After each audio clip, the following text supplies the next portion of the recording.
complaining about the sound. I have to do it with 3 phones now. Absolutely ridiculous. Right. I'm ready when everybody else is ready. Everybody happy? Yep.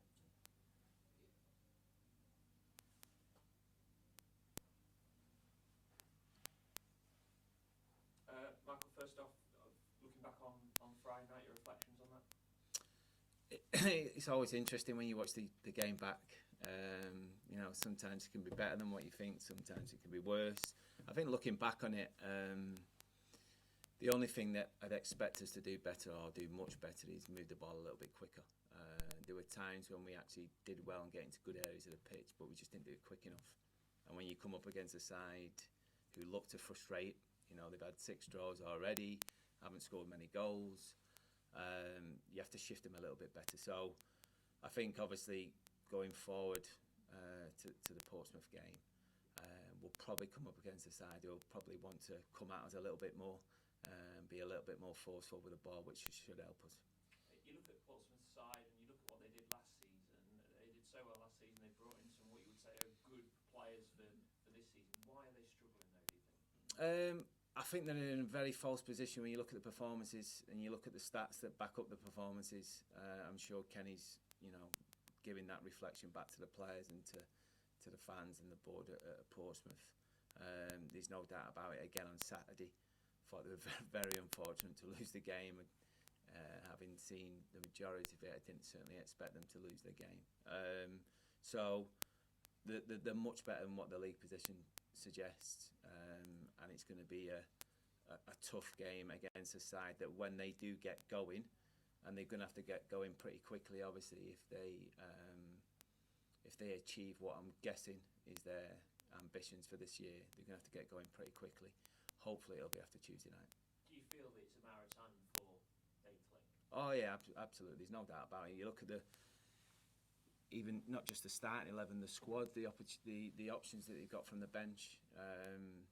It will be at some point they will click, and there'll be a force in this division. There's no doubt about it. But again, like I say, we have to make sure we try and use the fact that they're not in a particularly great place at the minute in terms of results, and try and use that to our advantage. And how do you use Fratton Park to your advantage? It's a place you know well, so you've been on the end of away teams coming to either the straight or State League or whatever. How do you use that to your advantage now? Well, obviously, getting off to a good start is massive. In that first 20 minutes, make sure you're in the game. The first goal will be crucial in any game, I keep talking about. But certainly at Fratton Park, I've been on the good side of it and the bad side of it there. If you let them dictate the game, dictate the pace, get up to that good start early doors, the crowd can get behind them. It can be a very, very difficult place to go to.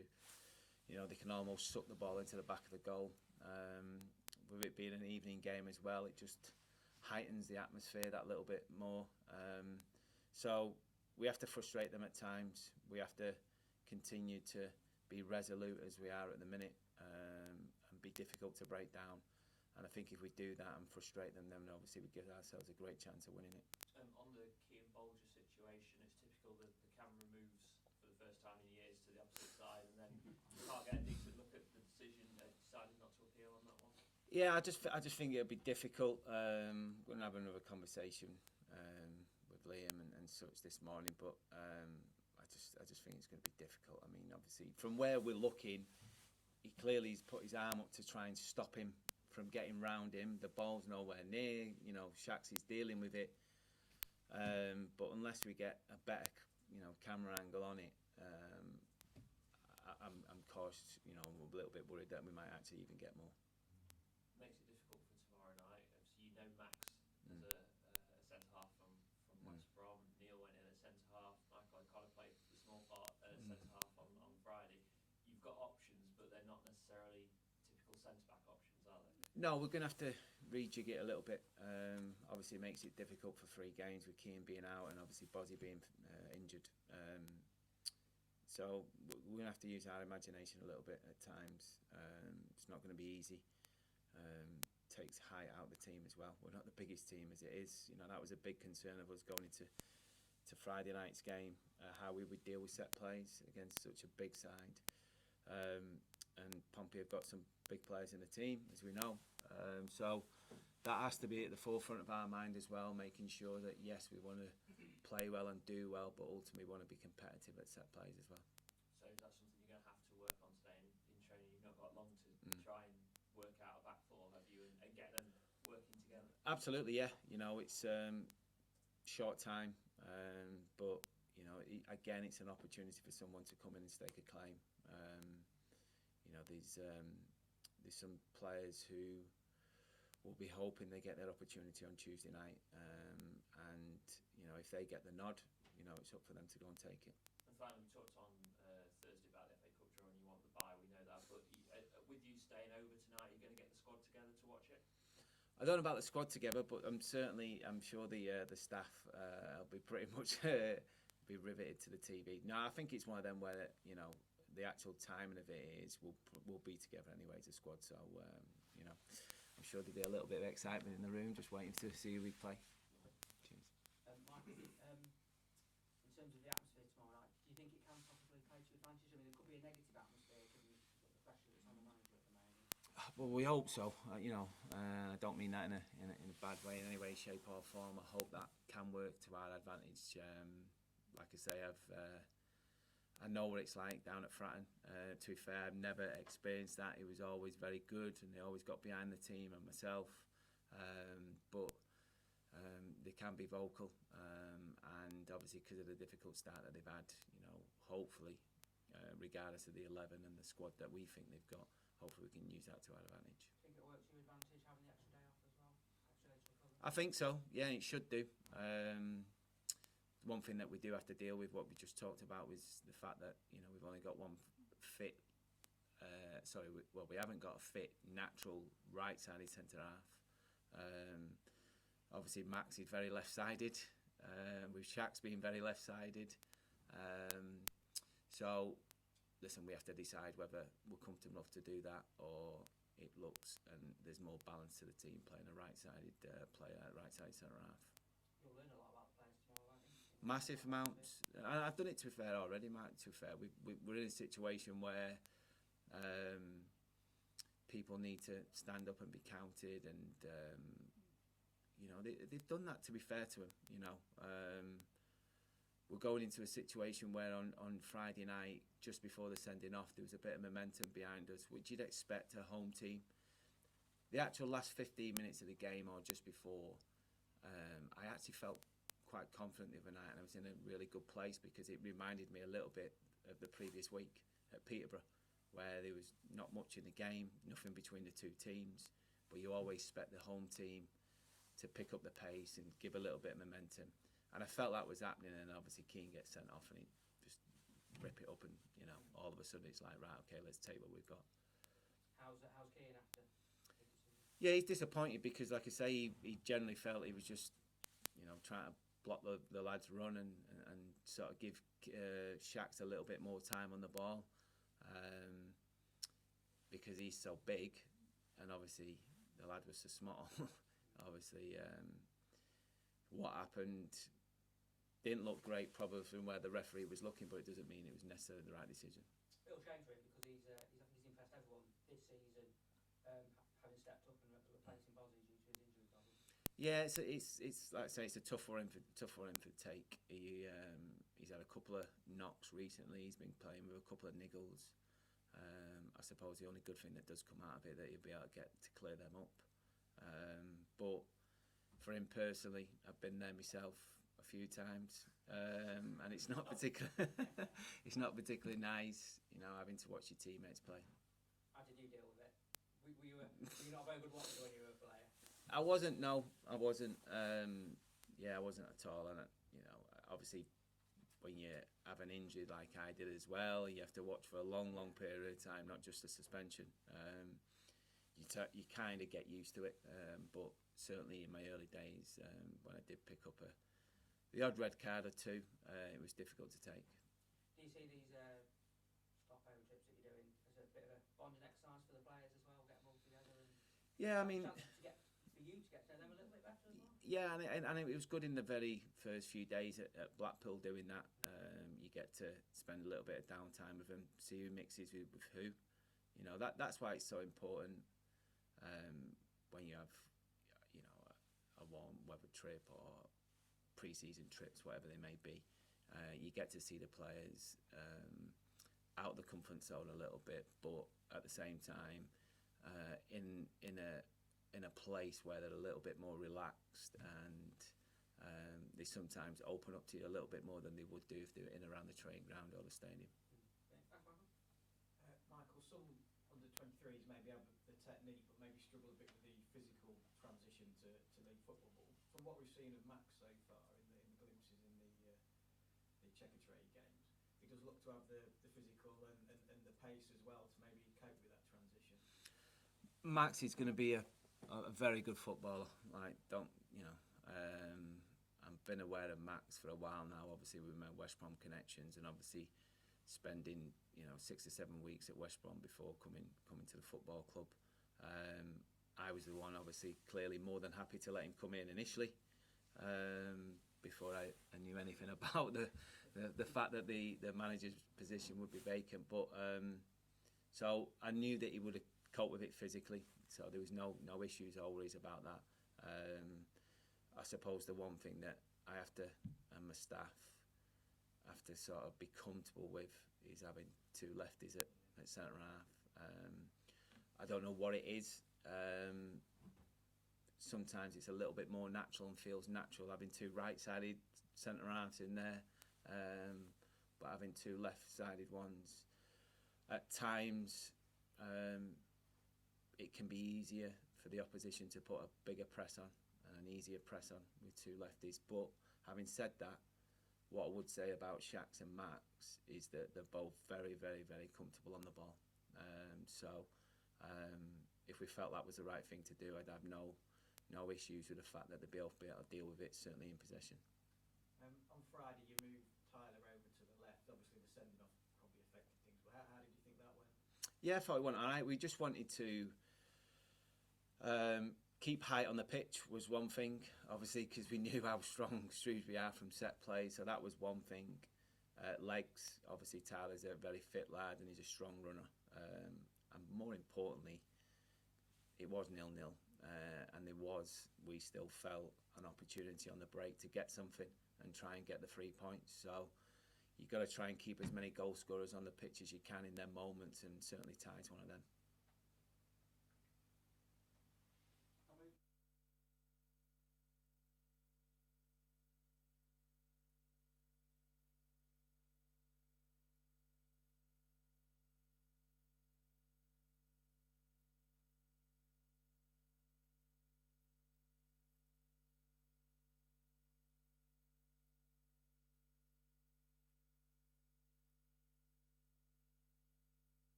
Josh, clean sheet on Friday night, a couple of good saves. Do you feel you're getting back to where you want to be in terms of your form? Yeah, no, definitely. It was nice to keep another clean sheet at home. I think we've been, barring the game we all know about at home, we've been very, very good at home in terms of clean sheets. We kept most of them at home, so no, it was really pleasing. You had a couple of shaky games, and I think you would admit there's a couple of opportunities where you maybe should have done better with a couple of chances. What did you put that down to? Does it just, like any other striker, sometimes when they're throwing goal and they miss opportunities, that you can go through a run of form where it's just not happening? Yeah, I think it happens. It happens to some of the best players in the world, so why can't it happen to me? And it's frustrating. You don't want it to happen, but it does, and it was just a case of getting back to the training ground and working hard, and that's what I did. And I know when we popped up to the training ground last week, there was you and Andy Warrington studying the footage, studying the work you do. What work do you put in? Is it just looking at your shot stopping? Is it looking at your positioning? What do you do when you're looking at the other games you played? We watch everything back. Everything's clipped, and all my individual clips are clipped back. We watch it back after every game, maybe once, maybe twice through, and that. So that's nothing that's different that's happened there. You know, we do that all the time. I think a lot of the players invest a lot of time in doing that and see that they can improve from that. And what's he done for you in particular? So he's been here, a year and a bit now, isn't he? Yeah, no, he's been really, really good to work with. You know, I've been fortunate enough to work with some really good goalie coaches, and he is one of those and that. So he's been really good. He's brought fresh ideas and new training ideas every week and that, and he's got a wealth of experience that really helps me. Now, I know Lincoln City supporters and us in the media, we're excited to go to Fratton Park tomorrow. As a player, are you looking forward to it as well? Yeah, we are. We know what we're going to expect. It's going to be a big crowd, and we're taking a really good amount for a Tuesday night that's far away, you know, which doesn't surprise me, but we really appreciate it, and that. So it's going to be a good atmosphere, and it's about how we deal with that. And do you enjoy, obviously, it'll be an intimidating atmosphere, especially for a goalkeeper when you've got the home fans behind you. Do you enjoy playing in those kind of atmospheres? I think we're fortunate enough to play in them most weeks here. You know, I think we get that most weeks here, and a lot of away teams receive that reception when they come here. So I think we'll be fairly adapt to it. And as a goalkeeper, when you've got the opposition fans behind you, and obviously they'll try and put you off from taking goal kicks, whatever it might be, is it hard to block them out, to block that noise out? I think you get used to it after a while. It's just noise at the end of the day, and you hear things and that. But you know, you just got to concentrate on your game and not let that affect you. FA Cup draw tonight. Are you going to be watching it? Yeah, I think we always do. I think it's the biggest cup competition in the world, isn't it? So we look forward to it. Obviously, the previous years we've had here and that. So it'd be nice if we can get on another run. Who would you like in the first round? Anybody in particular you've spotted from? Do you know what? I haven't even thought. I've tried to look at previous teams I've been at and that, but I haven't even had a proper look at it, to be honest here. It'll be good though, won't it? You know, back in the FA Cup, and it'll be nice as well to see who it could be. You know, whether it's a non-league side or whether you've got to go and face league opposition. Yeah, exactly. And I think for us it's about just going as far as we can, and if we can get another big tie here, and it'll be really nice. I think for us it's just about, we'll see what happens tonight with the draw, and then we'll just take it from there.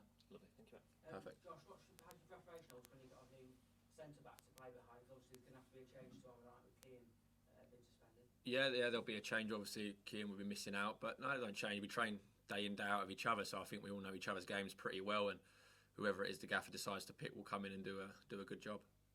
Frustrating night the other night, but were you pleased overall with the way it went defensively? And the last few games you've been pretty tight at the back. Yeah, no, it was frustrating, and that happened. Teams come in, they 3-5-2, 5, whatever it is you want to say. You know, they had a lot of men behind the ball, and we struggled to sort of get through that. But we looked at it, we watched it back, and we need maybe something we can work on another time to realise how we can break that down and what we can do better. But it was frustrating, especially we wanted to put on a show on a Friday night for the fans, and now they come out in full force again. So it was frustrating. You feel you're harder to beat now than perhaps you were earlier in the season? Yeah. I think we've worked on it quite a lot since the gaffer's come in. It's something that he spoke about when he first sat us down, and that getting back to over the previous 2-3 years, we have been hard to beat, and I think we just maybe lost our way a little bit for whatever reason, and hopefully we can get back to being that hard to beat team. Yeah, thanks, Josh. Perfect. Josh, with Keane missing, obviously Portsmouth pose a big aerial threat. Obviously, Sean Raggett there, that's something we're obviously going to cope with, that aerial threat. Yeah, no, obviously we'll train today and get down to the hotel, and then we'll have our opposition analysis meeting, and we'll have a look at that and what we can do to stop their threats and how we can hurt them. But yeah, obviously Rags is there, and obviously we know him so well and know how dangerous he is from set pieces and how good he is in the air. But hopefully we can deal with that. Maybe it's just me, but I seem to have picked up over, especially Sunderland and Friday night. There seems to be a real assertiveness to coming in and collecting your crosses in the last few games. Yeah, and I think it's something I always look to do, and I want to get us playing quick. And I think under the new gaffer, he wants that. He wants us. we're a good counter-attacking team. You know, we've got a lot of pace and athleticism in the team, and I think if I can get them going as quick as we can, then that's only going to help.